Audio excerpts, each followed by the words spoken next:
Galera, beleza? Stan na área, canal Enciclopédia da Bola, sessão Copa Libertadores da América. Hoje falaremos sobre a quarta edição do maior torneio de clubes da América do Sul, de 1963. Ainda com o nome de Copa dos Campeões da América, os participantes novamente os campeões nacionais do ano anterior. Da Argentina veio o Boca Juniors para sua primeira participação na Libertadores. Do Brasil veio o Santos, com a vaga de atual campeão da Libertadores. Como o Santos era também o atual campeão brasileiro, venceu a antiga Taça Brasil de 1962, a vaga por parte do Brasil ficou com o vice daquela edição, que foi o Botafogo. Do Chile veio o Universidade de Chile, da Colômbia o Milionários, do Equador o Everest, do Paraguai o Olímpia, de volta à Libertadores, do Peru o Alianza Lima, outro estreante, e do Uruguai o Peñarol, só para variar um pouco. A Bolívia não teve um representante nessa edição porque o seu campeonato nacional de 1962 foi suspenso para que eles organizassem a Copa América de 1963, que foi sediada na Bolívia. Já a Venezuela seguiu sem interesse na Libertadores. O Santos, que era também o atual campeão do mundo, já largava como favorito, manteve a mesma base, campeã do ano anterior. Como principal mudança, eles tiveram a saída do atacante Pagão, que foi para o São Paulo. Vamos então para a competição. Os times foram divididos em 3 grupos, 2 grupos tiveram 3 equipes e um grupo teve 2. O Santos, por ser o atual campeão, entrava direto nas semifinais. No grupo 1 estava o Alianza Lima, o Botafogo e o Milionários. O Botafogo, que contava com jogadores como Garrincha, Newton Santos e Jairzinho, ficou com 100%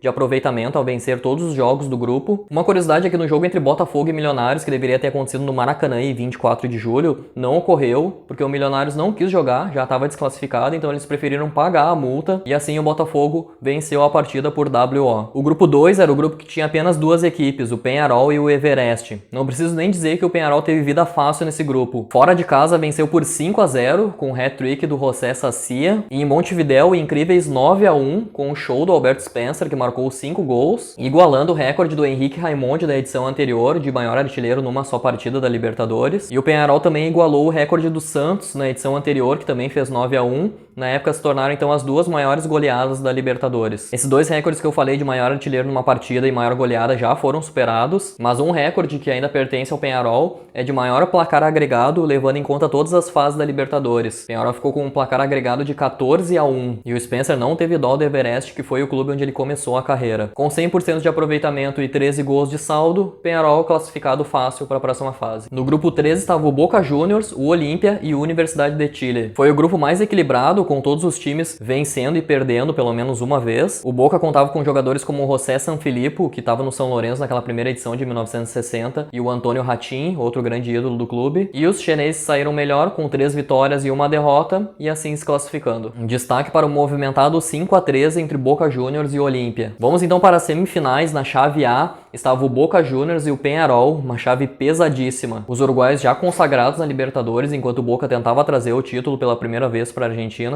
E o que tinha para ser um duelo equilibrado acabou com 2 vitórias do Boca Juniors. Em Montevidéu por 2-1, os gols do Boca foram marcados pelo Paulo Valentim, brasileiro, que é ídolo do clube. Na Argentina 1-0 com gol de Sanfilippo, e assim o Boca eliminou o temido Peñarol e se tornou o primeiro argentino a chegar em uma final de Libertadores. Na chave B, então, das semifinais estava o Santos, como eu disse antes, entrou direto nas semifinais. Devido ao regulamento que não permitia que 2 clubes do mesmo país disputassem a final, o Santos teve que enfrentar o Botafogo. Um duelo repleto de campeões mundiais pela seleção brasileira, era considerado o maior clássico brasileiro da época. Pelé versus Garrincha. No primeiro jogo em São Paulo, o Botafogo chegou a abrir 1-0 com o Jairzinho, mas o Santos empatou no último minuto com o Pelé. Parecia um bom resultado para o Botafogo, que decidiria a classificação no Maracanã. No segundo jogo, porém, o Santos deu show no Maracanã, com um hat-trick de Pelé e um gol de Lima, 4-0 para os santistas, mostrando que o Santos era realmente o melhor time do país. Chegando então à grande final da Libertadores de 1963 entre Santos e Boca Juniors, primeira final Brasil e Argentina. Boca, além do Paulo Valentim, contava também com o brasileiro Orlando, zagueiro campeão mundial com a seleção brasileira em 1958. Antes de falar das partidas, eu gostaria de pedir para você que ainda não é inscrito no canal, se inscrever aqui embaixo para continuar acompanhando nossos conteúdos. Toda semana, conteúdos novos relacionados ao futebol sul-americano, futebol mais raiz do mundo. Somos realmente grandes entusiastas do futebol praticado no nosso continente. O primeiro jogo daquela final foi no Maracanã, maior estádio do Brasil, e o Santos era um time que chamava multidões. Então o Santos sabia que teria o apoio dos brasileiros, e teve mesmo, foram 100 mil pessoas, recorde de público na época. O Santos abriu 3-0 ainda no primeiro tempo, com 2 gols do Coutinho e 1 de Lima, mas o Boca diminuiu com o Sanfilippo 2 vezes, e assim terminou a partida 3-2 para o Santos. No segundo jogo, em plena La Bombonera, o Santos mostrou por que era considerado um dos melhores times daquela época. Apoiado por sua torcida fanática, o Boca pressionou e saiu na frente no segundo tempo com o Sanfilippo aos 46, aproveitando sobra na grande área e fazendo a Bombonera pulsar. Sem se intimidar com o Caldeirão, o Santos empatou logo aos 50 minutos com o Coutinho, após receber passe de Pelé. O resultado já garantia o título para o Santos, mas eles fizeram questão de virar o jogo. Aos 82 minutos, Pelé deu um drible desconcertante no zagueiro Orlando e marcou, e assim terminou a partida. Santos 2, Boca Juniors 1, Santos vencendo em plena Bombonera. Até hoje essa é uma das finais com o maior número de gols no placar agregado, total de 8 gols. Uma exibição digna de campeão da Libertadores, o Santos se tornou o primeiro campeão, vencendo as 2 partidas da final. O Santos então chegou à sua segunda conquista,